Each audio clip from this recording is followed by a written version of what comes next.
As the city of San Mateo, California faces a potential $4 million budget deficit, 5 hopefuls are vying for 3 open seats on the city council. On Thursday, October 1st, at a city council candidates forum hosted by the North Shoreview Neighborhood Association, candidates made their collective message clear. With budget cuts to city services on the way, improving the quality of life in San Mateo largely depends on you. You guys are our eyes and ears. You help us solve problems. If you want more trees, there are ways to get trees. We are coming to you as homeowners. You can get these people without paying any money. You, not the city, but you as a North Shoreview Association. Without you. You. On question after question, candidates Brant Grody, Fred Hansen, David Lim, Robert Ross, and Bertha Sanchez outlined ways they plan to help citizens help themselves. Sanchez, a retired nurse and former San Mateo Planning Commissioner, was the staunchest advocate of public involvement. She is running on a campaign platform featuring civic involvement for all. She suggested a plethora of initiatives neighborhoods could take, from sending homeowners association letters to code-violating neighbors, to inviting college city planning students to help beautify the main thoroughfare. My contention is that we need to get the average citizen more involved, and this has been always one of my goals, is to get people involved so that they will know what's going on in their city. I want to make sure that the average citizen is not forgotten, because we too are the ones who have our values in our community. We live here, and we're the ones that have to put up with what's going on.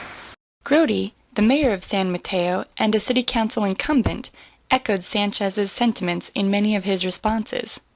He explained his plan to pair volunteer neighborhood associations and paid city officials to better enforce city building and trash codes.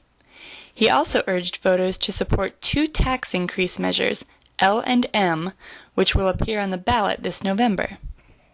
We do, however, have a severe budget problem. I'm not going to lie about that. And we are coming to you as homeowners and property owners in this area for 2 tax increases, and I ask that you support them. Hansen, a financial director at Stanford University and another city council incumbent, concurred with Grody's partnership plan and the need to pass tax measures. He added that neighborhoods with concerns needed to have a vision of what they want before approaching the city for assistance. Ross, a retired police lieutenant, reminded the audience of roughly 20 that public safety and city improvements often start with them. You guys are our eyes and ears. You help us solve problems. Without you, we can't be successful. Lim, a former educator and current deputy district attorney in Alameda County, generally agreed with his fellow candidates' plans, but he called upon public participation less when outlining his own. He offered to contact state and federal leaders and help neighborhood associations write grants to fund needed repairs on pumps and levees that will help reduce the cost of flood insurance for the neighborhood, an issue cited by those in attendance as their #1 concern.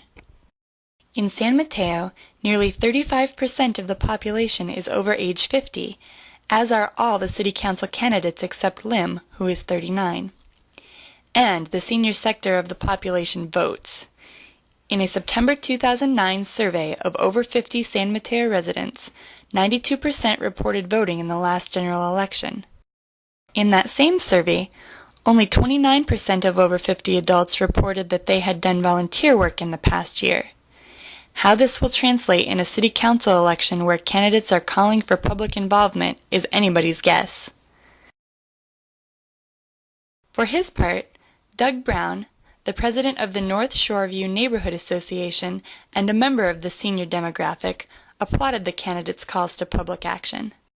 This is the second time our neighborhood association has organized a candidates night, and we're really interested in getting people in our neighborhood to participate by voting and participate in the city, because historically they have not done too well with that. It also gets several of the candidates, our city councilman, one of them's the mayor, and so it gets them to come to our neighborhood. And they get to listen to our specific concerns down to, do something about this specific fence, so we get something out of that too. This has been Catherine Rothell, reporting for the Silicon Valley Pulse.